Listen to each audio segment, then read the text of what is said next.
Hello guys, welcome to my channel. इस video में हम हमारा नेक्स्ट मेथड करेंगे, दैट इज ट्रायंगुलाइजेशन मेथड और एलयू डीकम्पोजिशन मेथड। देखिए, जैसे हमारे पास सिस्टम ऑफ लीनियर इक्वेशंस हैं, ठीक है, ये हमारे पास 3 लीनियर इक्वेशन है। तो हम इसको, अगर हम इसको मैट्रिक्स फॉर्म में लिखना हो तो किस तरह लिखते हैं, ax is equals to B, जहां पर a होता है हमारे जो वेरिएबल्स के कांस्टेंट होते हैं, कोफिशिएंट होते हैं वो, यानी 2 1 4 3 -5 1 1 2 2, ठीक है। और x यानी जो हमारे अननोन्स होते हैं x y z, और फिर b जो हमारे राइट साइड में कांस्टेंट होते हैं, ठीक है। तो अब जो हमारे यहाँ पर A मैट्रिक्स है, ये A मैट्रिक्स दो मैट्रिक्स की प्रोडक्ट में डिकम्पोज होगी, यानी L लोअर ट्रायंगुलर मैट्रिक्स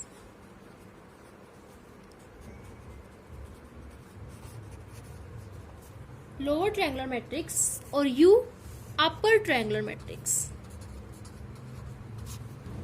ठीक है। दो मैट्रिक्स की प्रोडक्ट में डिकम्पोज होगी A मैट्रिक्स, ठीक है। यानी हम A मैट्रिक्स को लिख सकते हैं L इंटू U।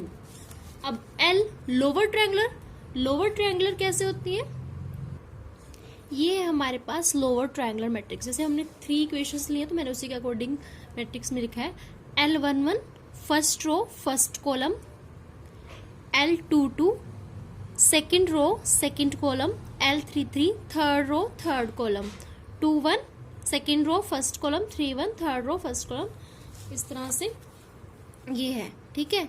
और लोअर ट्रायंगुलर अपर ट्रायंगुलर कैसे होगी,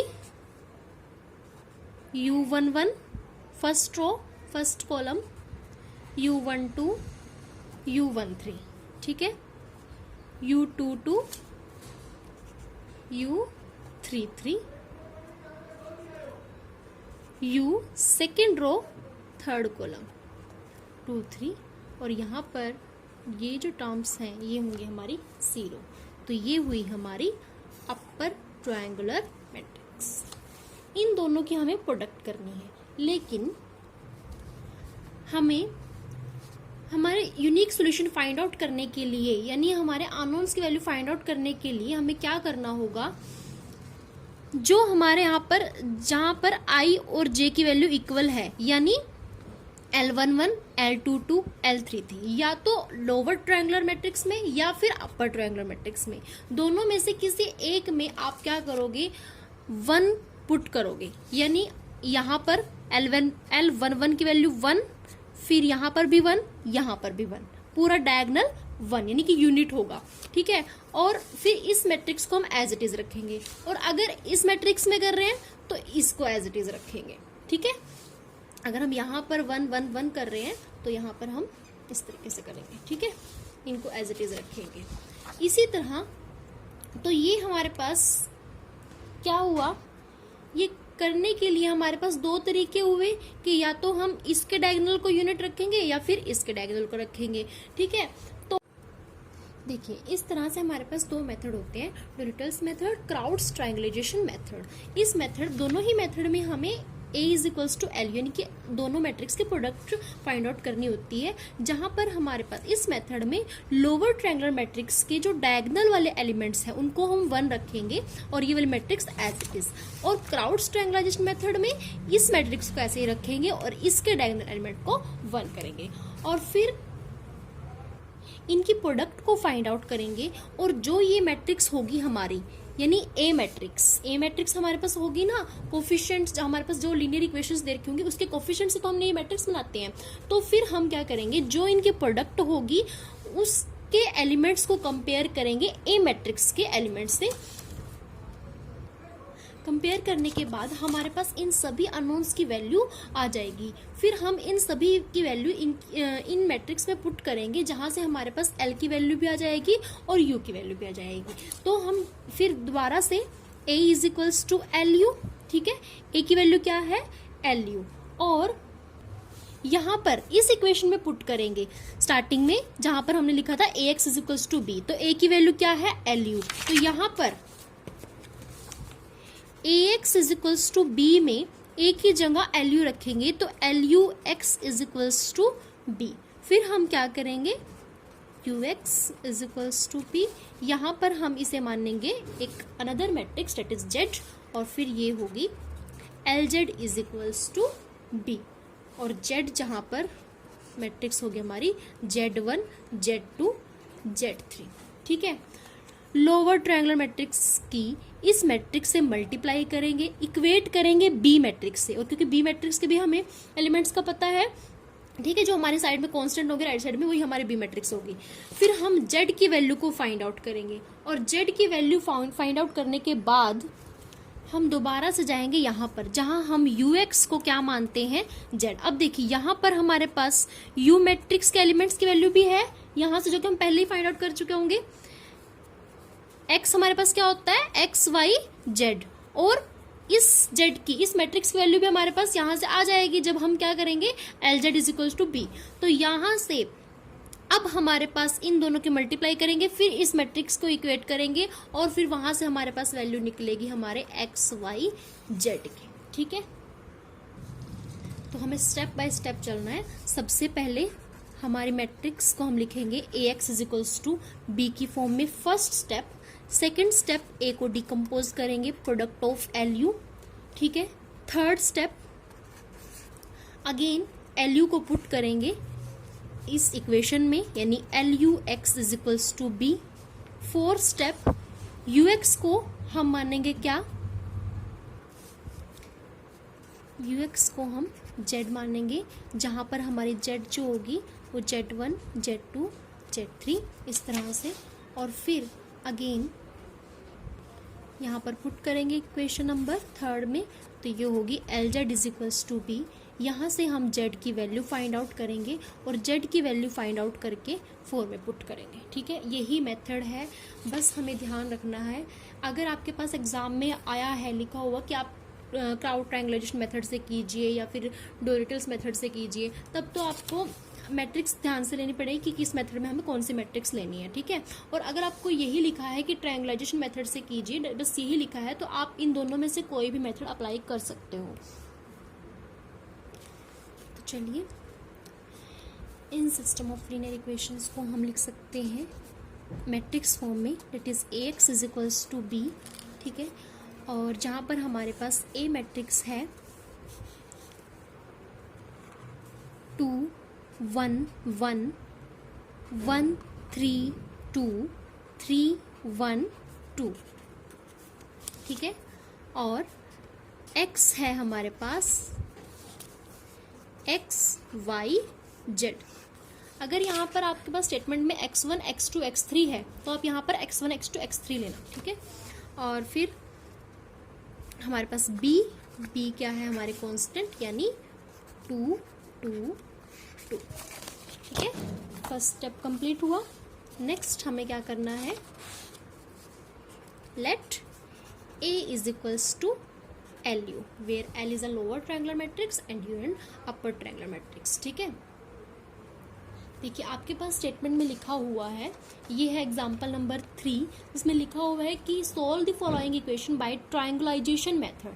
यहाँ पर नहीं लिखा हुआ कि क्राउड ट्रायंगुलेशन मेथड से करना है या फिर डोरिटल्स मेथड से करना है, तो मैं इसको करूँगी। तो आप जिस भी मेथड से चाहो उसी मेथड से कर सकते हो, तो मैं इसको आपको डोरिटल मेथड से करके दिखाऊंगी, जिसमें हम हमारे जो लोअर ट्रायंगुलर मैट्रिक्स होती है उसे उसके डायगोनल एलिमेंट्स को हम 1 मानते हैं, यानी 1 1 1। ये होगा हमारे पास L21 L31 L32 0 0 0। ठीक है, और U मैट्रिक्स होगी हमारी U11 U12 U13 U22 U33 U23 इस तरीके से। ठीक है, अब हमें क्या करनी है, इनकी product a is equals to lu। अब देखिए मैट्रिक्स की प्रोडक्ट हम कैसे करते हैं, रोज की कॉलम से, तो फर्स्ट रो की फर्स्ट कॉलम से मल्टीप्लाई करेंगे, 1 के अगर हम u11 से मल्टीप्लाई करेंगे तो हमारे पास होगा u11 plus 0 into 0 0 plus 0 into 0 0। तो यहाँ पर हमारे पास u11 ही रहेगा। फिर फर्स्ट रो की सेकंड कॉलम से 1 की मल्टीप्लाई u12 से करेंगे तो यहाँ पर होगा u12। ठीक है, 0 की मल्टीप्लाई से किसी से भी करेंगे वो 0 ही रहेगा। फिर हम फर्स्ट रो की थर्ड कॉलम से मल्टीप्लाई करेंगे तो यहाँ पर होगा u13। इसी तरह से हम सेकंड रो की भी हम स्टेप बाय स्टेप कॉलम से मल्टीप्लाई करेंगे और फिर थर्ड रो की मल्टीप्लाई करेंगे। L21 multiply u11, L21 u11, 1 की 0 से 0 की 0 से 0 ही रहेगा। फिर हम L21 की मल्टीप्लाई u12 से करेंगे, L21 u12 प्लस 1 की मल्टीप्लाई u22 से प्लस u22 और 0 की मल्टीप्लाई करेंगे तो ये 0 ही रहेगा। फिर अगेन हम सेकेंड रो की थर्ड कॉलम से इस तरह से हम इन दोनों मैट्रिक्स की मल्टीप्लाई कर लेंगे और ये इक्वल है ए मैट्रिक्स, और ए मैट्रिक्स हमारी है 2 1 1 1 3 2 3 1 2। अब हम इसके कोफिशिएंट को इक्वेट करेंगे, यानी फर्स्ट रो के कोफिशिएंट को फर्स्ट रो कोफिशिएंट। देखिए जैसे u11 इक्वल होगा 2 के, 1 इक्वल होगा u12 के, u13 इक्वल होगा 1 के। इसी तरह से L21 u11 is equals to 1, L21 u12 plus u22 is equal to 3। फिर हमारे पास L21 u13 plus u23 is equals to 2। इस तरह से हमने इन्हें कंपेयर किया, इन सबकी वैल्यूज फाइंड आउट की। अब देखिए यहाँ पर u11 2 है, ठीक है, तो u11 की वैल्यू हम यहाँ पुट करेंगे और L21 की वैल्यू फाइंड आउट करेंगे। तो L21 इंटू u11 2 है, यहाँ पर मल्टीप्लाई में है, इधर जाएगा तो ये डिवाइड में होगा। तो यहाँ पर L21 की वैल्यू आई 1/2 और यहाँ पर देखिए u12 की वैल्यू क्या है 1 और L21 की वैल्यू 1/2। तो लिखेंगे 1/2 into 1 plus u22 is equals to 3। तो u22 की वैल्यू होगी हमारे पास, यहाँ पर प्लस में है 1/2, इधर जाएगा तो माइनस में होगा, तो 3 माइनस 1/2 इज इक्वल्स ये होगा हमारे पास 5/2। फिर L21 की वैल्यू है 1/2, u13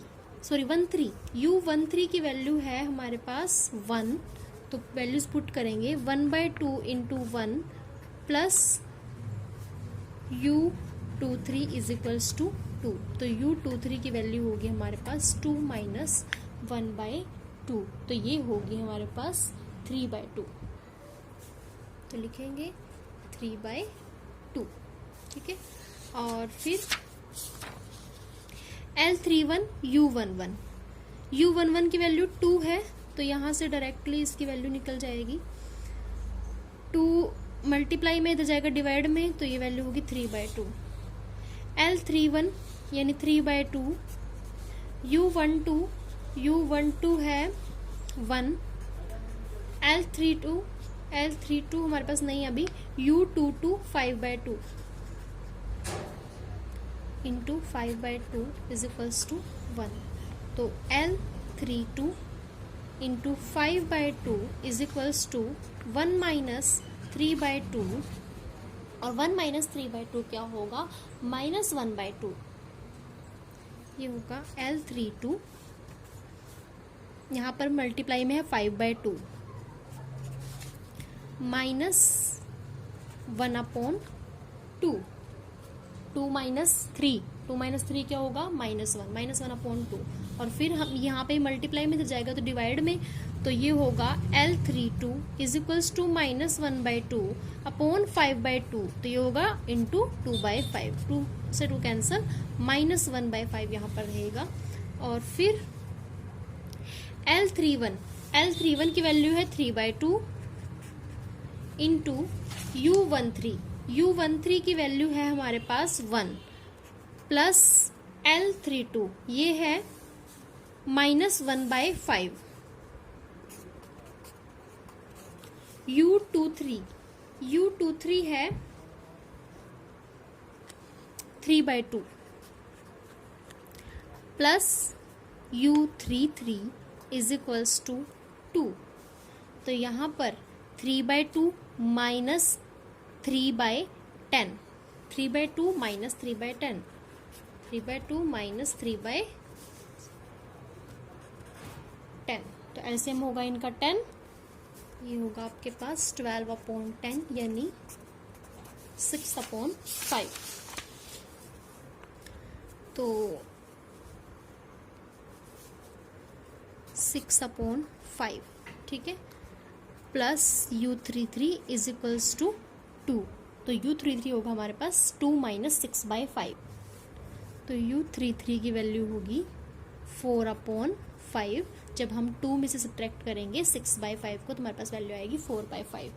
तो इन सभी की वैल्यूज हम फाइंड कर चुके हैं, अब मैट्रिक्स में पुट करेंगे। इस तरह से हम इन सभी की वैल्यूज पुट करके L और U मैट्रिक्स की वैल्यू को फाइंड आउट करते हैं, ठीक है। तो अब हमारे पास L और U की वैल्यूज आ चुकी हैं। अब हमारे पास स्टार्टिंग में जो इक्वेशन थी AX is equals to B, A की जगह हम पुट करेंगे LU, X is equals to B, फिर हम मानेंगे कि UX को हम मानते हैं Z, तो ये इस इक्वेशन से देखिए इक्वेशन फर्स्ट होगी, ठीक है। फिर A is equals to LU जब आपने माना था उसको सेकंड मान लीजिए, और ये हमारे पास बनती है थर्ड इक्वेशन, ठीक है, और इसे हम मान लेते हैं 4 इक्वेशन। तो इस 4 इक्वेशन को इक्वेशन नंबर थर्ड में पुट करते हैं, तो LZ is equals to B, ठीक है, LZ is equals to B, where Z is equals to Z1, Z2, Z3, ठीक है। तो वैल्यूज फाइंड आउट करते हैं। अब LZ is equals to B, values put की। अब देखिए यहाँ पर हम ज़्यादा टाइम नहीं लगेगा, जितना टाइम लगना था वो लग चुका है। देखिए अब फिर से मल्टीप्लाई करेंगे, लेकिन ये जल्दी हो जाएगा। 1 की मल्टीप्लाई Z1 से Z1 plus 0 into something 0, 0 into something 0, ठीक है। फिर हम सेकेंड रो की कॉलम से 1/2 इंटू Z1, तो 1/2 Z1 प्लस 1 इंटू Z2, फिर 0 इंटू Z3, 0 ही रहेगा। 3/2 की Z1 से करेंगे 3/2 Z1, माइनस 1/5 की Z2 से करेंगे तो -1/5 Z2, और 1 की करेंगे Z3 से तो Z3 इज इक्वल टू में आपके पास 2, ये होगा 2, ये होगा 2, क्योंकि हम कंपेयर करेंगे बाद में फिर और इक्वेट करेंगे उनके एलिमेंट्स को। तो यहाँ से हमारे पास Z1 की वैल्यू निकलती है 2, ठीक है, और 1/2 Z1 की वैल्यू यहाँ पर रखेंगे तो हमारे पास ये होगी इक्वेशन 1/2 इंटू 2 से 2 कैंसिल, तो 1 plus Z2 is equals to 2 है, तो Z2 की वैल्यू क्या होगी यहाँ से 2 माइनस 1 इधर प्लस में इधर जाके माइनस में होगा, तो 2 माइनस 1 फिर यहाँ पर Z1 की वैल्यू है 2, Z2 की वैल्यू है 1, तो Z1 की वैल्यू यहाँ पर 2 पुट करेंगे तो 3/2 इंटू 2 से 2 फिर से कैंसिल, तो यहाँ पर रहेगा हमारे पास 3, ठीक है, और फिर माइनस 1/5 इंटू Z2, 1/5 की मल्टीप्लाई किससे करनी है हमने 1 से, तो माइनस 1/5 की मल्टीप्लाई 1 से करेंगे तो यहाँ पर 1/5 ही रहेगा, plus Z3 is equals to 2, तो 3 माइनस 1/5 एलसीएम लेंगे, एलसीएम आएगा 5, 15 माइनस 1 कितना हो जाएगा हमारे पास 14, तो 14/5 plus Z3 is equals to 2, तो यहाँ से हमारे पास Z3 की वैल्यू आएगी 2 माइनस 14/5।